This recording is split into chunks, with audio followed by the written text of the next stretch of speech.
একবারে যা তুলসী দেখে আয় রে, একবার যা তুলসী তুই দেখে আয় রে।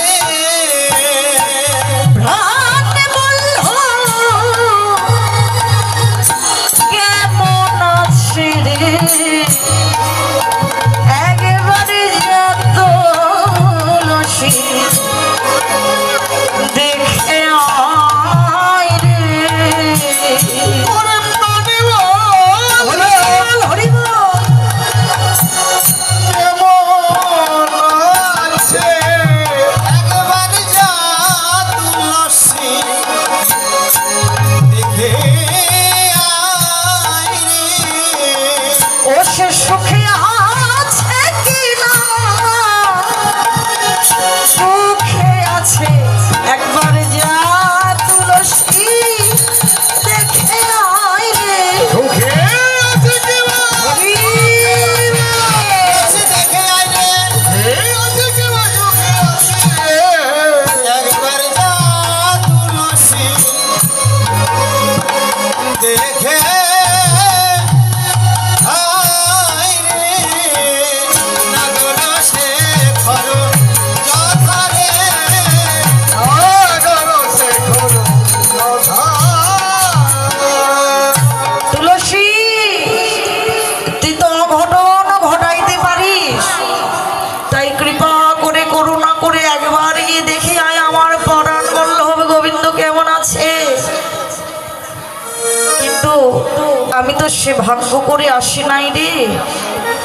আমি একটা বিনিশুতার ফুলের মালা গেঁথে রেখেছি গোবিন্দের গলায় পরাবো বলে, কিন্তু আমি তো সে ভাগ্য করে আসি নাই। একটা তাম্বুল সাজিয়ে রেখেছি, এই যে তোর হাতে আমি তুলে দিলাম এই ফুলের মালার তাম্বুলটি। যখন গোবিন্দের সঙ্গে তোর দর্শন হবে, তুই এই ফুলের মালা গোবিন্দের গলায় পরায় দিবি, আর এই তাম্বুলটা আমার গোবিন্দের বদনে সেবা দিবি। আর আসবার সময় প্রসাদী মালা প্রসাদ নিয়ে আমার জন্য আসবি। এবার তুলসীর মনের আনন্দের সীমা রইল না। এবার সময় বুঝিয়া সরস হইয়া সময় বুঝিয়া সরস হইয়া দিবি না গোরকা, মিলিবি না গোরকা, মিলিবি না গোরকা। মিলিবি না গোরকা। চতুর নিকটে কহিবা কপটে, যতর নিকটে কহিবা কপটে, রাখিবা আপন মন, রাখিবা আপন নাম, রাখিবা আপন মন। রাখিবা আপন মান। মান যেন ভাঙে না রে, মান যেন ভাঙে না রে, মান যেন ভাঙে না রে। ভাঙে না রে। তুইও নারী আমিও নারী, মান যেন ভাঙে না রে। তুমিও নারী আমিও নারী, মান যেন ভাঙে না রে। রাখবে আপনি মান, তুমিও আপন মান। ও তুলসী, সময় বুঝিয়া সরস হইয়া মিলিবি না গোরকান, শত্রু নিকটে কহিবা কপটে রাখিবা আপন মা। নারীর মান যেন যায় না, তুইও নারী আমিও নারী, তোর মান গেলে আমারও মান যাবে। তুই নারীর মান বজায় রেখে গোবিন্দের সঙ্গে কথা বলবি। এবার তুলসী রাধারানীর আজ্ঞা পেয়ে মনের আনন্দ আর ধরে না, তাই তুলসী আমার চললেন।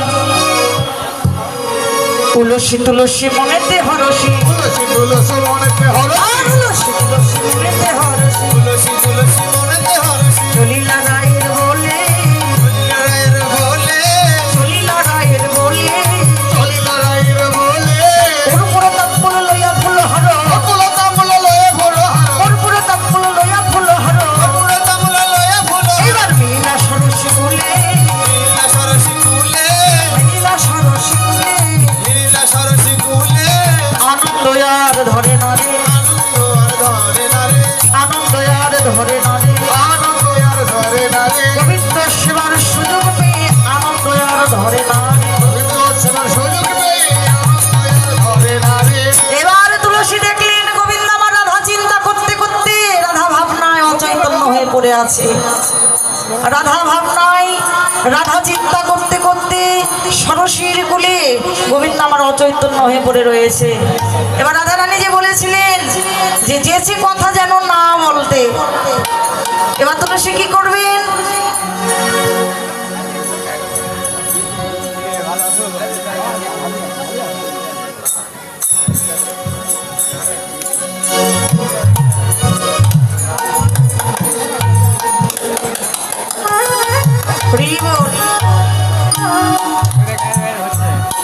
যে রাধে আমাদের, ইনি কিন্তু আমাদের কীর্তনিয়া দিদি।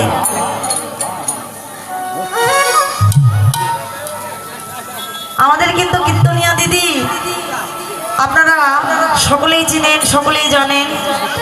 আপনারা আশীর্বাদ করবেন, আমাকে 100 টাকা দক্ষিণা দান করেছেন। আশীর্বাদ করবেন, ভগবান যেন তার মনোবাসনা পূর্ণ করেন এবং আপনারাও কৃপা করবেন যেন আপনাদের সঙ্গ করতে পারে। আপনারাও তাকে নিমন্ত্রণ করবেন, তিনিও যেন আপনাদের মাঝে আপনাদের মতো বৈষ্ণব ভক্তের সঙ্গ করতে পারে। আশীর্বাদ করবেন, আপনাদের মতো ভক্তের কৃপা পেয়ে আমার রাধা গোবিন্দের চরণ জীবন লাভ করতে পারে। নিতাই গৌর। জনাধে এবার দেখলেন গোবিন্দ আমার অচৈতন্য হয়ে পড়ে রয়েছে। তুলসী আবার গোবিন্দের সম্মুখ দিয়ে চলছেন। যেই না সম্মুখ দিয়ে চলছেন, এবার তুলসী রঙের গন্ধ পেয়ে গোবিন্দ আমার অচৈতন্য হইতে চৈতন্য ফিরে পেলেন। এবার চৈতন্য ফিরে পেয়ে তুলসীকে দর্শন করে বলেন, ও তুলসী, তুলসী, আরে ও তুলসী।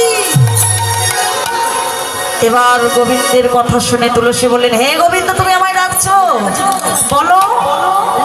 এবার গোবিন্দ বলেন, ও তুলসী, কৃপা করে বলো আমার রাধারানী কেমন আছে। বাদিনীর ঘরে বসত করে না জানি আমার রাধারানী কেমন আছে।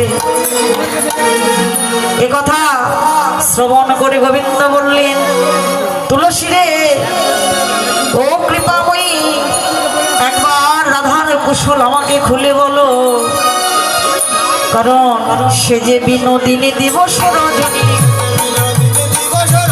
অন্তরে খেলোয় মোর, সুতিলে স্বপনে দেখি সেই জনে শপথি করই তোরে, শপথি করই তোরে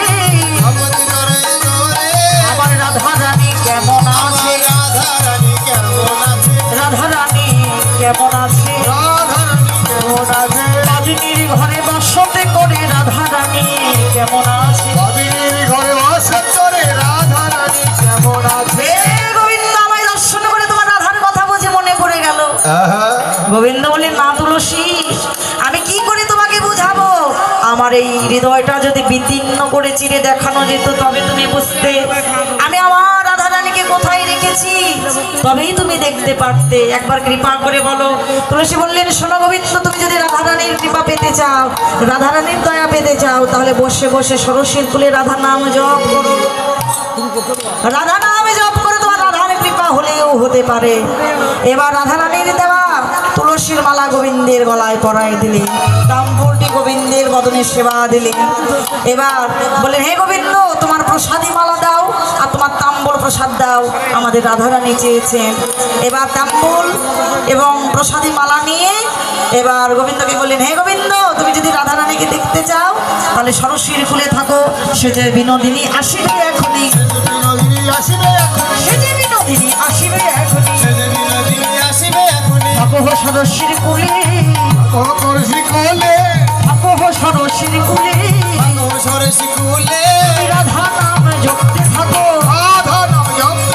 রাধা নাম জপতে থাকো, রাধার কৃপা হতে পারে, রাধা নাম জপতে থাকো। এবার তুলসী যখন গোবিন্দের কাছে গেলেন, রাধারানী গোবিন্দের পথপানে চেয়ে বসে রইলেন, কিন্তু না, তুলসী এতক্ষণেও এলো না। সখীদেরকে বললেন, সখীরে, তুলসী গেল না, গেল আর ফিরে এলো না। বাবা, যারা একবার গোবিন্দের চরণ পায় তারা কি আর কোনোদিন ফিরে আসে? যারা গোবিন্দের চরণ লাভ করে তারা কোনোদিন আর ফিরে আসে না।